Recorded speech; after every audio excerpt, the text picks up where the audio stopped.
On vous retrouve, Serge Berberi, bonjour. Vous êtes notre correspondant au Liban. Tout d'abord, que sait-on exactement de cette brigade d'élite du Hezbollah ? Eh bien, Florent, au jour d'aujourd'hui, il n'existe aucune information officielle émanant du Hezbollah concernant la force Radwan.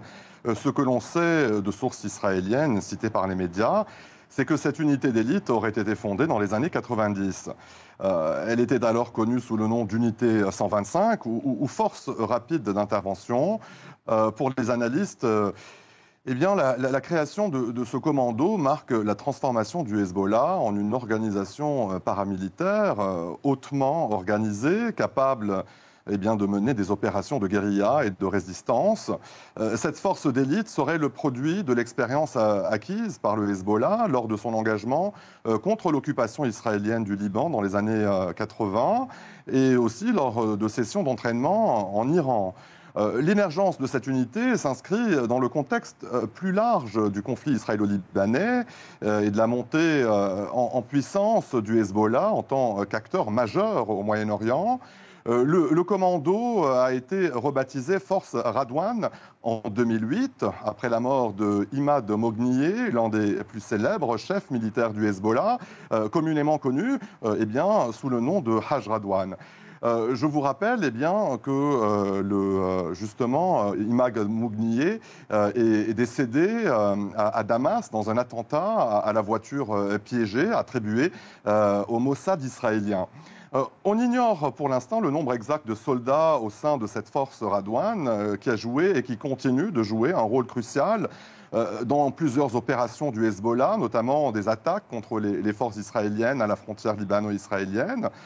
Plusieurs chefs et hauts gradés de cette unité d'élite auraient été tués depuis le 7 octobre dans des frappes israéliennes au sud du Liban.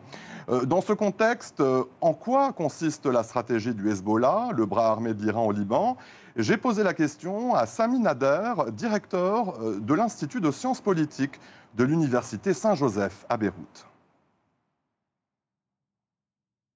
Le parti déploie ses muscles, il fait toutes sortes de parades, mais on sait pertinemment bien deux choses. Sur le plan stratégique, ni lui ni l'Iran ne veulent l'extension de la guerre pour des raisons qui sont propres à l'Iran, parce que l'Iran n'a pas les capacités ni économiques ni stratégiques pour une guerre ouverte au Moyen-Orient. Ça, c'est un d'eux. Tout ce qu'ils veulent aujourd'hui, c'est parvenir à un cessez-le-feu. Un cessez-le-feu pourra leur permettre de déclarer victoire, parce que nous sommes en présence d'une guerre asymétrique. Et il suffit pour un groupe comme le Hezbollah d'avoir un seul homme survivant sur le terrain pour pouvoir réclamer une victoire, tout comme il l'a fait en 2006. Ils veulent prendre leur part de leur victoire, ils veulent sauver la face, ils veulent se poser sur le plan régional comme étant les défenseurs de la cause palestinienne et essayer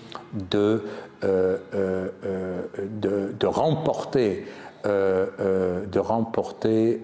qu'on appelle les cœurs et les esprits du monde arabe. Et c'est à noter, Serge, en parallèle, les médiations internationales pour une solution diplomatique se poursuivent. Aucune percée majeure pour l'instant. Au cœur des tractations, il y a cette application intégrale de la résolution 1701 de l'ONU. Serge, quels sont les grands axes de cette résolution ainsi que les points d'achoppement éventuels ?